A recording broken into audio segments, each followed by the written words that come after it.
கருவில் குழந்தை தனது சிறுநீரினையை அருந்தி வளர்கிறது என்று யாம் கூறினால் நம்புவீர்களா? பனிக்குடம், அதாவது அம்னியாட்டிக் சாக்கினுள் இருக்கும் நீரானது ஒரு தாயின் இரத்தத்தில் இருந்து உருவாகி குழந்தைக்கு ஒரு அழகு இல்லமாக விளங்கும்.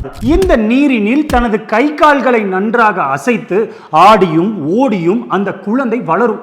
இல்லாவிடில் அக்குழந்தையின் வளர்ச்சி தடைபட்டு ஊனம் ஏற்பட்டுவிடும். இந்த நீரினைத்தான் குழந்தை நன்றாக அருந்தி பயிற்சியை எடுத்துக்கொள்ளும்.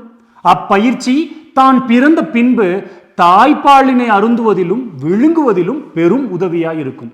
இந்நீரினை சிறுநீராய் வெளியேற்றி மீண்டும் மீண்டும் அக்குழந்தை அதனையே உட்கொள்ளும்.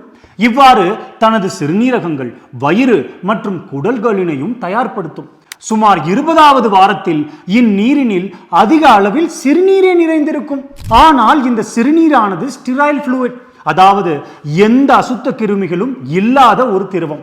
எவ்வளவு மகத்துவங்கள் இவற்றில் இருக்கிறது பாருங்கள். இதனால்தான் ஆலிகோஹைட்ராமினோஸ், அதாவது இந்த நீர் குறைந்துவிடும் நிலை ஏற்பட்டால் அது குழந்தையின் நலனிற்கு உகந்ததல்ல. நன்றி.